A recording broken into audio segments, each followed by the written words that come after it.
Isa to sa pagsubok sa pag magiging farmer ka. Ang kalikasan.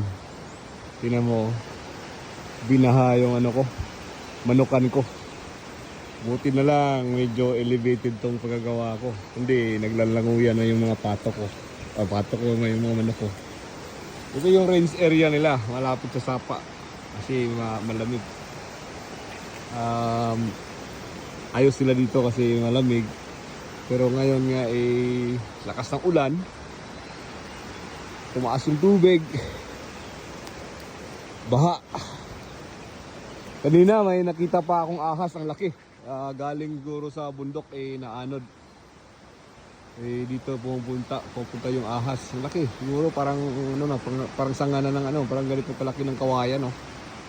Yung ahas. Ewan ko saan ba napunta na yun. So ito yung range area ng manukan ko. Yun, binaha na. Hanggang biwang na yan. Pero ang baha dito is saglit lang. Kasi galing bundok to Galing bundok tong tubig na to. Galing bundok yan. Papunta lahat dito sa sapa. Kawawa nga yung mga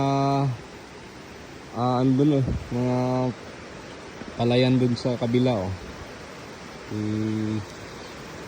nagpa-harvest pa naman sila ngayon. Wala ano nangyari. Pero buti lang hindi inabot. Hindi, naglalanguyan yung mga manok ko. Ay, Diyos ko Lord, ganito talaga. Para islang, masaya. Tingnan mo yung baha, lakas. Taas ng tubig. Buti na lang hindi humabot. Kundi yung mga black operatives ko naglalanguyan na. Yan sila. Laki na yung mga chicks natin. Yan pa yung mga breeder natin. Yung tubig, ayos na lang pagkagawa ko in-elevate ko talaga to kasi yung baha na yan darating maybe twice a year or once a year. Climate change nga lakas ng tubig. Ayos lang. Yung talagang buhay, hindi natin mapipigilan pag kalikasan na yung umatake pag nasa farming tayo. Salamat pa rin tayo at hindi sila naanod. Yung pabahay nila is medyo mataas.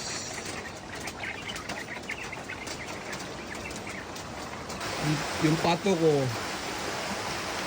umulan man o bumagyo, kahit tagtuyo, iiyot pa rin yan. Grabe ka pala, iyot ng pato na to. Pero nakapanganap pa lang nung ng babae, tinira ka agad. Magkakalaga ka ng pato, kahit anong bagyo darating, kahit anong baha, bubuhay pa rin sila. Paborito nila yung tubig. Pero tira to! Luya.